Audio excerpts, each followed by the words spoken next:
Hello बच्चों, नमस्कार। एक बार फिर से आपका स्वागत है मेरे यूट्यूब चैनल में। और जैसा कि मैंने कहा था कि मैं इन बचे हुए दिन में सारा केमिस्ट्री का चैप्टर आपको रिवाइज कराने वाला हूँ। Periodic table, chemical bonding, hydrogen का क्वेश्चन ऑलरेडी अपलोड हो चुका है। इस पार्ट 2 जो ऑर्गेनिक केमिस्ट्री है, इसमें हम लोग एस ब्लॉक और पी ब्लॉक के क्वेश्चन को देखेंगे, जो कि काफ़ी अधिक इंपॉर्टेंट होता है ना। पी ब्लॉक बहुत बड़ा चैप्टर है, आपको पता है। तो जो भी इंपॉर्टेंट क्वेश्चन है, जिसका ट्रेंड ज़्यादा रहता है, मैं उन सारे क्वेश्चन को जो है कराऊंगा विथ कंसेप्ट। जहाँ मुझे लगेगा कि कंसेप्ट बताना ज़रूरी है और कुछ एक्स्ट्रा बातें बताना ज़रूरी है, मैं वो भी आपको बताऊँगा। तो चलिए हम लोग शुरू करते हैं। देखिए, पहला क्वेश्चन बोल रहा है कि आइडेंटिफाई द इनकरेक्ट स्टेटमेंट। जब भी करेक्ट इनकरेक्ट आए तो मैं बार बार बोलता हूँ हाईलाइट कर लो, ताकि आते हुए क्वेश्चन गलती ना हो, है ना। तो हमें गलत कथन चुनना है। देखिए, पहला बोल रहा है कि lithium is strongest reducing agent among the alkali metal. Alkali metal में क्या कहता है जी? लीना के रूबी से फ्रेंडशिप, यही हम लोग पढ़ते हैं सीजियम तक से। Lithium, sodium, potassium, rubidium, caesium. तो पूरे एल्केली मेटल में आपको ध्यान रखना है कि लिथियम जो होता है ये ईएमएफ वैल्यू इसका मोर निगेटिव होता है, और जिसका ईएमएफ वैल्यू जो होता है मोर निगेटिव होता है वो एक अच्छा रिड्यूसिंग एजेंट होता है। जबकि सोडियम जो होता है उसका ईएमएफ वैल्यू जो होता है वो लेस निगेटिव होता है, और सोडियम जो होता है ये लेस रिड्यूसिंग एजेंट होता है पूरे एल्केली मेटल में। मतलब सबसे कमज़ोर अगर रिड्यूसिंग एजेंट की बात करें तो सोडियम होता है, और सबसे अच्छा रिड्यूसिंग एजेंट जो होता है वो लिथियम होता है। तो पहला वाला देखिए बोल रहा है कि लिथियम स्ट्रॉन्गेस्ट है, बिल्कुल सही है, ये नहीं होगा। Alkali metal react with water to form hydroxide, बिल्कुल। जैसे मान लीजिए सोडियम जो है वाटर के साथ मिल रहा है तो हाइड्रोक्साइड बनाता है, NaOH बनाएगा, है ना। तो ये भी सही है, ये भी नहीं होगा।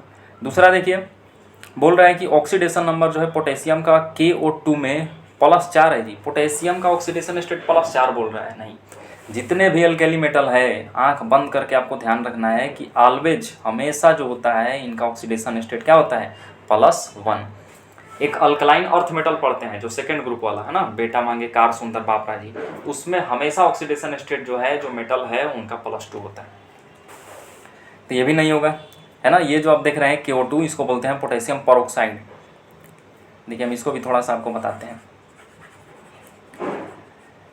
सबका जो है इसमें अलग अलग टेंडेंसी होता है ऑक्साइड के साथ रिएक्शन करेगा, ऑक्सीजन के साथ। लिथियम जो होता है ये नॉर्मल ऑक्साइड बनाता है, नॉर्मल ऑक्साइड बोलते हैं। O के ऊपर 2- रहता है।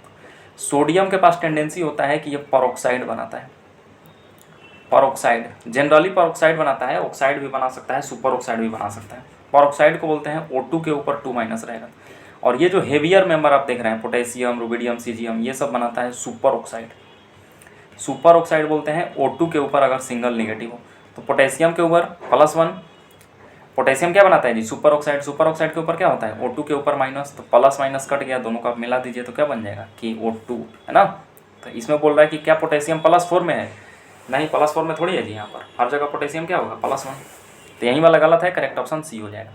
अगला देखिए, बोल रहा है कि ionization enthalpy of alkali metal decreases from top to bottom. ऊपर से नीचे आ रहे हैं तो क्या आयोनाइजेशन एनर्जी, मतलब इलेक्ट्रॉन को निकालने की जो ऊर्जा है वो कम हो रहा है, बिल्कुल। ऊपर से नीचे आ रहा है, साइज आपको पता है कि बढ़ रहा है, साइज बढ़ेगा तो आसानी से इलेक्ट्रॉन निकल जाएगा, कम ऊर्जा देना पड़ेगा। तो ये भी सही है ना, ये भी नहीं होगा। चलिए आगे चलते हैं। एक और चीज़ हम आपको बताना चाहते हैं। देखिए, अगर हम लोग आयन सबका ले लें, जैसे lithium, sodium, potassium, rubidium, caesium, इन सब में जो होता है, अगर आपसे साइज़ का ऑर्डर पूछे, किस में? गैस फेज में। ये सब किस में है जी? गैस फेज में। तो आपको पता है कि ऊपर से नीचे जाते हैं तो साइज़ क्या होगा? लगातार बढ़ता चलेगा। तो सबसे बड़ा सीजियम, फिर रुबिडियम, पोटेशियम, इस टाइप से। ये पहला आपको ध्यान रखना है। ये जो है आप देख रहे हैं, ये आयोनिक साइज या आयोनिक रेडियाई का ऑर्डर है। दूसरा आपसे इसमें पूछता है हाइड्रेटेड रेडियाई। हाइड्रेटेड रेडियाई कहने का मतलब है कि ये जो आप आयन देख रहे हैं, सब आयन जो गैस फेज में है, इसको अब हम पानी में डाल दिए तो जितना छोटा साइज होगा गैस फेज में, उतना ज़्यादा उसको पानी घेरेगा, और हाइड्रेटेड रेडियाई उसका उतना ज़्यादा हो जाता है। तो हाइड्रेटेड रेडियाई अब कहाँ मिलेगा? एक्वस मीडियम में। तो सबसे ज़्यादा हो जाएगा लिथियम का, फिर हो जाएगा सोडियम का, है ना। क्योंकि सबसे छोटा साइज लिथियम का है, तो हाइड्रेटेड रेडियाई इसको पानी उतना ज़्यादा घेरता है, आप ऐसे समझ सकते हैं। तो हाइड्रेटेड रेडियाई इसका सबसे ज़्यादा हो जाता है। फिर सोडियम आयन, फिर जो है पोटेशियम आयन, है ना, फिर जो है रुबिडियम आयन, और फिर जो है सबसे कम हो जाता है सीजियम आयन का एक्वस मीडियम में। ये जो हम लिखे हैं, ये क्या लिखे हैं जी? हाइड्रेटेड रेडियाई है ना। हाइड्रेटेड रेडियाई कहने का मतलब है कि पानी में डालने के बाद जो होता है आपसे रेडियाई पूछे, या फिर सिंपल बोल दे एक्वस मीडियम में बताइए, तो ये ऑर्डर चलेगा। तीसरा देखिए, तीसरा आपसे पूछता है मोबिलिटी और कंडक्टिविटी का ऑर्डर। कंडक्टिविटी, तो मोबिलिटी कहने का मतलब क्या है कि आयंस के मूव करने की टेंडेंसी। अब देखो, जो आयन जितना छोटा है उसको उतना ज़्यादा पानी घेरेगा, जितना ज़्यादा उसको पानी घेर लेगा अब वो मूव नहीं कर पाएगा, उतना जल्दी से मूव नहीं करेगा। तो मूव नहीं करेगा तो मोबिलिटी कम हो जाएगा, और मोबिलिटी कम होगा तो कंडक्टिविटी भी क्या हो जाएगा, कम हो जाएगा। क्योंकि कंडक्टिविटी कहने का मतलब क्या है, इलेक्ट्रिसिटी का जनरेशन है ना, इलेक्ट्रिक कंडक्शन।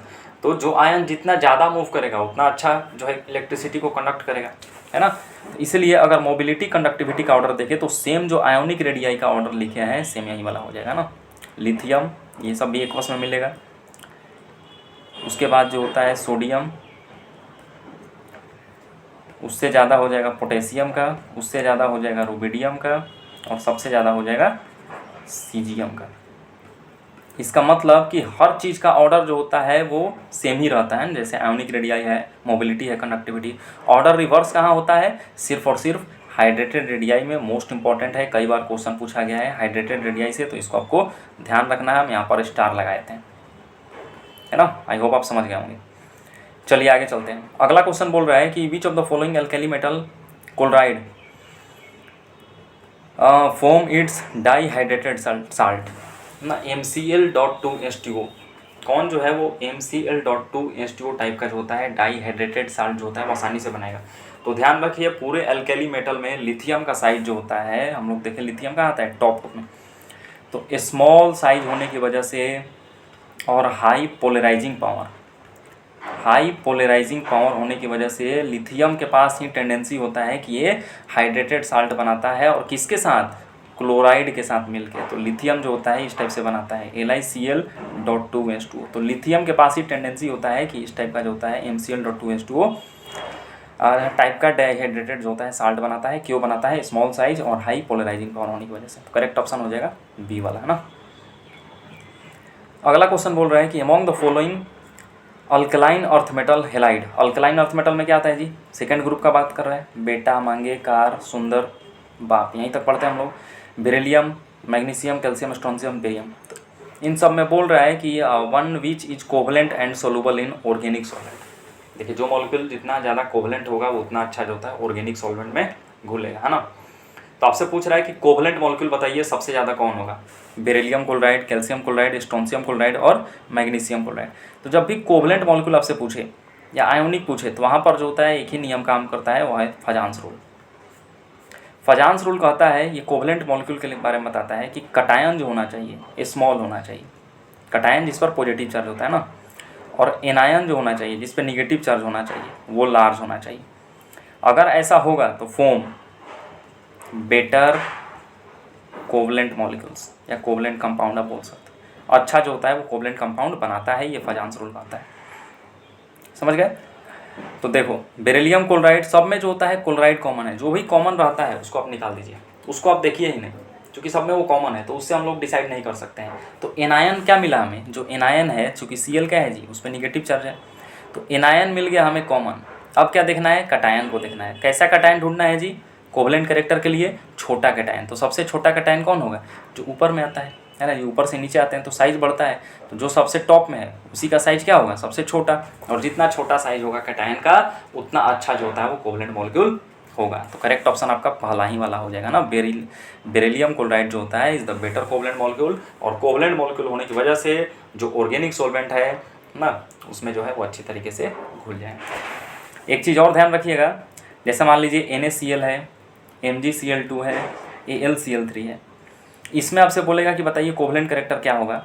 तो अब यहाँ पर जो होता है, चूँकि सोडियम के ऊपर +4, मैग्नीशियम पे +2, अल्मुनियम पे +3, अब यहाँ पर जो होता है वो साइज़ नहीं देखेंगे, चार्ज जो होता है वो देखेंगे। चार्ज जो होता है वो डोमिनेट करता है साइज पे, चार्ज ज़्यादा, चूँकि अल्मुनियम पे +3 चार्ज, इस पर +2, इस पर +1। चूँकि सब में क्लोरीन है तो क्लोरीन को तो देखेंगे ही नहीं, है ना। तो अगर चार्ज कहीं आ गया, चार्ज ज़्यादा है, चार्ज डोमिनेट कर रहा है, चार्ज जो होता है वो साइज़ पे डोमिनेट करता है, तो चार्ज ज़्यादा तो कोवलेंट कैरेक्टर ज़्यादा हो जाएगा ना। यहाँ पर हम लोग साइज़ नहीं देखते हैं, कब, जब चार्ज हमें केस मिले, जब चार्ज का केस मिले तो ये भी बात को आपको ध्यान रखना है। चलिए आगे चलते हैं। अगला बोल रहा है कि which of the following is amphoteric hydroxide. देखिए पूरे एस ब्लॉक में जो होता है केवल दो ही जो होता है, एक बेरिलियम का ऑक्साइड और एक बेरिलियम का हाइड्रोक्साइड जो होता है क्या है, एम्फोटेरिक है। एम्फोटेरिक करने का मतलब क्या है जी, एसिड के साथ भी रिएक्ट करता है, बेस के साथ भी रिएक्ट करता है ना, तो यही दोनों जो होता है एम्फोटेरिक है। तो ऑक्साइड तो नहीं दिख रहा है लेकिन बेरिलियम का हाइड्रोक्साइड दिख रहा है, करेक्ट ऑप्शन सी हो जाएगा। अगला क्वेश्चन है the structure of beryllium chloride, काफ़ी इंपॉर्टेंट है ना। बेरिलियम क्लोराइड का स्ट्रक्चर पूछ रहा है सॉलिड स्टेट और वेपर स्टेट में, इसी को हम लोग बोलते हैं जी बेरिलियम क्लोराइड BeCl2।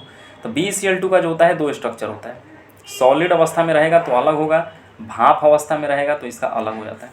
तो सॉलिड अवस्था में क्या होता है कि ये चेन बनाता है, देखिए इस टाइप का जो होता है वो चेन बनाता है। अगर मैं फिगर से आपको समझाऊँ, इस टाइप का जो होता है एक चेन बनाता है, ऐसा ही जो होता है ये बनते चला जाएगा। तो ये सॉलिड स्टेट में कैसा स्ट्रक्चर बनाता है, चेन, जबकि वेपर फेज में जो होता है ये डाइमर बनाता है। मतलब सिर्फ और सिर्फ दो ही जो होता है BeCl2 क्लोराइड जो होता है वो होता है इस टाइप से जो होता है, बोल सकते हैं कि डाइमर बनाता है ना, Cl और यहाँ भी Cl। तो ये डाइमर बनाता है कहाँ, वेपर फेज में, और चेन स्ट्रक्चर हो जाता है सॉलिड में। तो हमसे पूछ रहा है कि बताइए पहले सॉलिड में क्या होगा और फिर वेपर में, तो दोनों में चेन नहीं बनाता है। सॉलिड में पहले पूछ रहा है तो सॉलिड में चेन बनाएगा बिल्कुल, और उसके बाद वेपर वाला बताना है, वेपर में डाइमर बनाता है। करेक्ट ऑप्शन बी हो जाएगा ना। नेक्स्ट क्वेश्चन आपसे बोल रहा है कि taking stability as a factor which one of the following represent correct relationship. आपको बताना है कि चार यहाँ पर दिया हुआ है, किसका स्टेबिलिटी जो होता है वो ज़्यादा होगा। तो देखिए जितने भी मेंबर हैं, थालियम है, अल्मुनियम है, ये सब बोरोन फैमिली का है। बोरोन फैमिली में क्या आता है जी, बैगन, आलू, गाजर, इन, थैला, ये सब आता है। अब यहाँ पर जो होता है क्या होता है कि दो दो ऑक्सीडेशन स्टेट शो करना शुरू कर देता है, एक तो +1 और एक +3, है ना। बोरोन फैमिली हो गया, कार्बन फैमिली हो गया, नाइट्रोजन फैमिली हो गया, ऑक्सीजन फैमिली हो गया, ये सब जो होता है दो दो ऑक्सीडेशन स्टेट शो करना शुरू कर देता है। ड्यू टू, क्यों ऐसा होता है जी, ड्यू टू, उसको बोलते हैं इनॉट पेयर इफेक्ट। इनॉट पेयर इफेक्ट की वजह से जो होता है बोरोन जो होता है ये +1 भी ऑक्सीडेशन स्टेट शो करेगा, +3 भी शो करेगा। +1 ऑक्सीडेशन स्टेट का जो स्टेबिलिटी होता है ये बढ़ता है, इंक्रीजेज करता है ग्रुप में, ऊपर से नीचे आएंगे तो, जबकि +3 वाला जो होता है जब ऊपर से आएंगे तो इसका स्टेबिलिटी जो होता है वो घटता है, डिक्रीज करता है ना। तो आपको इन तीनों में जो होता है वो ध्यान रखना होता है। जैसे अगर मैं इन तीनों में बात करूं तो गालियम का जो होता है वो +3 ज़्यादा स्टेबल होता है गालियम के +1 से, जबकि इंडियम का +1 जो होता है वो ज़्यादा स्टेबल हो जाता है इंडियम के +3 से। और थालियम में आप देख रहे हैं कि +1 जो है वो उसका स्टेबिलिटी क्या हो रहा है जी, बढ़ रहा है, जबकि +3 का घट रहा है। इस वजह से इंडियम और थालियम के केस में क्या होता है कि इसका +1 जो होता है वो +3 से क्या हो जाता है, ज़्यादा स्टेबल हो जाता है। तो थालियम के केस में भी क्या होगा, +1 जो है वो ज़्यादा स्टेबल हो जाएगा +3 से। ये सब जो होता है क्यों ऐसा होता है, इनॉट पेयर इफेक्ट की वजह से होता है, इनॉट पेयर इफेक्ट की वजह से होता है। तो आप ढूंढ लीजिए। तो देखो पहला जो आप देख रहे हैं थालियम आयोडाइड है, तीसरा थालियम का I3 है ना। तो यहाँ पर थालियम देखिए +1 में है, यहाँ पर थालियम +3 है। तो हम लोग अभी देखें कि थालियम का +1 जो होता है वो ज़्यादा स्टेबल होता है, तो पहला ही वाला सही हो जाएगा, है ना जी। सही पूछ रहा है आपसे। बी वाला देखिए क्यों गलत है, थालियम +3 है और यहाँ पर थालियम +1 में है, बोल रहा है कि +3 वाला ज़्यादा स्टेबल है, बिल्कुल नहीं जी, ऐसा नहीं होता है। यहाँ पर देखिए इंडियम जो होता है +3 में है और यहाँ पर इंडियम +1 में है, बोल रहा है कि क्या इंडियम +3 ज़्यादा स्टेबल होता है, नहीं, इंडियम का भी +1 ज़्यादा स्टेबल होता है, ये भी नहीं होगा। और यहाँ पर अल्मुनियम का बोल रहा है कि +1 ज़्यादा स्टेबल होगा +3 से, ऐसा नहीं होता है। अल्मुनियम का +3, बोरोन का +3 जो होता है वो ज़्यादा स्टेबल होता है, तो ये भी आपका गलत हो जाएगा। सेम ऐसा ही जो होता है ट्रेंड आपका कार्बन फैमिली में, काशी, गए, शंकर, पार्वती, और सेम ऐसा ही ट्रेंड जो होता है आपको नाइट्रोजन फैमिली में चलता है, न्यूजीलैंड, पाकिस्तान, ऑस्ट्रेलिया, सब भिखारी, इससे याद करते हैं हम लोग। तो इसमें भी क्या होता है कि कार्बन जो होता है ये दो दो ऑक्सीडेशन स्टेट शो करता है, एक +2 एक +4, और नाइट्रोजन भी एक +3 शो करता है और एक +5 जो होता है शो करता है। लोअर ऑक्सीडेशन स्टेट +2 वाला जो होता है वो बढ़ेगा ऊपर से नीचे आएंगे तो, और जो हायर ऑक्सीडेशन स्टेट +4 वाला है ये ऊपर से नीचे आएंगे तो ये घटता है ना, नीचे एरो कर रहे हैं इसका मतलब घट रहा है। वैसा ही नाइट्रोजन के केस में हो जाएगा, +3 वाला लोअर ऑक्सीडेशन स्टेट है, ऊपर से नीचे आएंगे तो इसका स्टेबिलिटी बढ़ेगा, और +5 वाले का जो होता है ऊपर से नीचे आएंगे तो स्टेबिलिटी घटेगा। ये क्या लिख रहे हैं जी, ऑर्डर ऑफ स्टेबिलिटी जो होता है यहाँ पर लिखा जा रहा है। तो इसमें भी आपको इन तीनों में जो होता है कंपेयर कराता है, तो यहीं पर आपको बता दे रहे हैं, अच्छे से ध्यान रखिएगा। यहाँ पर क्या हो जाएगा, जर्मेनियम का जो होता है ये +4 प्लस क्या +2 जो होता है वो ज़्यादा स्टेबल होता है किससे, +4 से, क्योंकि लोअर ऑक्सीडेशन स्टेट जो होता है वो इंक्रीज करता है ना। ये थोड़ा सा गड़बड़ हो गया। जर्मेनियम का +4 जो होता है वो ज़्यादा स्टेबल हो जाएगा जर्मेनियम के +2 से, जबकि इन दोनों में क्या होता है कि एसेन का जो होता है +4 ये भी ज़्यादा स्टेबल होता है +2 से, और पीबी का जो होता है, जबकि पीबी का जो होता है ये +2 ज़्यादा स्टेबल होता है पीबी के +4 से। तो ये आपको ध्यान रखना है। पीबी में जो होता है +2 क्यों ज़्यादा स्टेबल हुआ, इनॉट पेयर इफेक्ट की वजह से, है ना। लोअर ऑक्सीडेशन स्टेट आप देखिए कि इंक्रीज कर रहा है, इसलिए सिर्फ यहाँ पर आपको पीबी का ध्यान रखना है कि पीबी जो है वो उसका +2 ज़्यादा स्टेबल होता है पीबी के +4 से। जबकि अगर हम इसमें बात करें तो सेम ऐसा ही इसमें भी होता है कि आर्सेनिक का +3 ज़्यादा स्टेबल होता है आर्सेनिक के +5 से, सॉरी हम उल्टा लिख दे रहे हैं, +5 जो होता है ज़्यादा स्टेबल होता है +3 से। एसबी का जो होता है +5 ज़्यादा स्टेबल होता है एसबी के +3 से, जबकि बिस्मथ में जो होता है चूँकि सबसे नीचे आ रहा है बॉटम में, तो इसका लोअर ऑक्सीडेशन स्टेट जो होता है वो ज़्यादा स्टेबल होगा हायर ऑक्सीडेशन स्टेट से, तो बिस्मथ का +3 ज़्यादा स्टेबल हो जाता है। तो ये आपको ध्यान रखना है बिस्मथ वाला ना, बाकी सब में कोई एक्सेप्शन नहीं है। जबकि इसमें आप क्या देखे थे पिछले वाले क्वेश्चन में कि इंडियम और थालियम दोनों में जो था वो लोअर ऑक्सीडेशन स्टेट जो होता है वो इंक्रीज कर रहा था, जबकि इन सब में क्या हो रहा है कि सिर्फ और सिर्फ जो नीचे वाला मेंबर है पीबी और बिस्मथ, इनमें जो होता है सिर्फ लोअर ऑक्सीडेशन स्टेट अपने हायर ऑक्सीडेशन स्टेट से ज़्यादा स्टेबल है, और ये सब जो होता है इनॉट पेयर इफेक्ट की वजह से होता है। चलिए आगे चलते हैं। अगला बोल रहा है कि कैल्शियम क्लोराइड, और इसको बोलते हैं कैल्शियम हाइपोक्लोराइड, ये किसका कंपोनेंट है जी, ये ब्लीचिंग पाउडर का कंपोनेंट है। ब्लीचिंग पाउडर कैसे बनता है, slaked lime, slaked lime CO calcium hydroxide को क्या बोलते हैं, स्लिक लाइम, हिंदी में बोलते हैं इसको बूझा हुआ चूना। जब इसका रिएक्शन हम लोग Cl2 के साथ कराएंगे, और इसी चूना का इस्तेमाल हम लोग खैनी में करते हैं, है ना, या पेंट उंट करने के लिए जो होता है इसी का इस्तेमाल हम लोग करते हैं। तो कैल्शियम हाइड्रोक्साइड का इस्तेमाल जब हम लोग उसका रिएक्शन Cl2 क्लोरीन के साथ कराएंगे तो ये बन जाएगा CaCl2 CaOCl का होल ट्वाइस प्लस वाटर, और इसी को हम लोग बोलते हैं क्या, ब्लीचिंग पाउडर। इसी को क्या बोला जाता है, ब्लीचिंग पाउडर।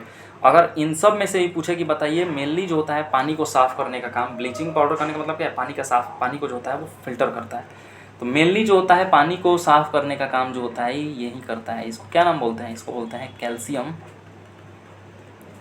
हाइपोक्लोराइड, है ना, तो यही करता है हाइपोक्लोराइड। अगर ये तीनों में से रहे CaCl2 और CaOCl2 का होल ट्वाइस रहे, CaOCl का होल ट्वाइस रहे, तो इन सब में अगर इन दोनों में पूछे कि कौन जो है मेनली ब्लीचिंग का काम करता है, तो आपको आंसर करना है कैल्शियम हाइपोक्लोराइड, है ना। तो ये दोनों किसका कंपोनेंट है जी, ब्लीचिंग पाउडर का कंपोनेंट है। चलिए आगे चलते हैं। अगला बोल रहा है कि what is the role of gypsum. ये जो आप देख रहे हैं CaSO4.2H2O, इसको बोलते हैं जिप्सम। इसका क्या रोल होता है, जो होता है in the setting of cement में। तो सीमेंट जब हम लोग बनाते हैं तो उसमें जिप्सम को जो होता है ऐड कर दिया जाता है, इसलिए ऐड करते हैं ताकि जो होता है जो सेट होने का जो समय है वो बढ़ सके, है ना, ताकि धीरे धीरे जो होता है वो सेट हो सके। बिना जिप्सम के जो पहले 10 मिनट में सेट हो रहा था, अब जिप्सम डाल देने के बाद क्या होगा कि आधा घंटा जो होता है वो टाइम लेगा सेट होने में। तो जितना ज़्यादा जो है वो टाइम लेगा सेट होने में जो होता है, जो हम लोग घर बनाने के लिए उस समय जो इस्तेमाल करते हैं उतना अच्छा रहेगा, उतना अच्छा से जो होता है वो सेट होगा, इसीलिए जिप्सम को मिलाया जाता है। तो जिप्सम क्या करता है, to slow down the setting process, correct option पहला ही हो जाएगा ना।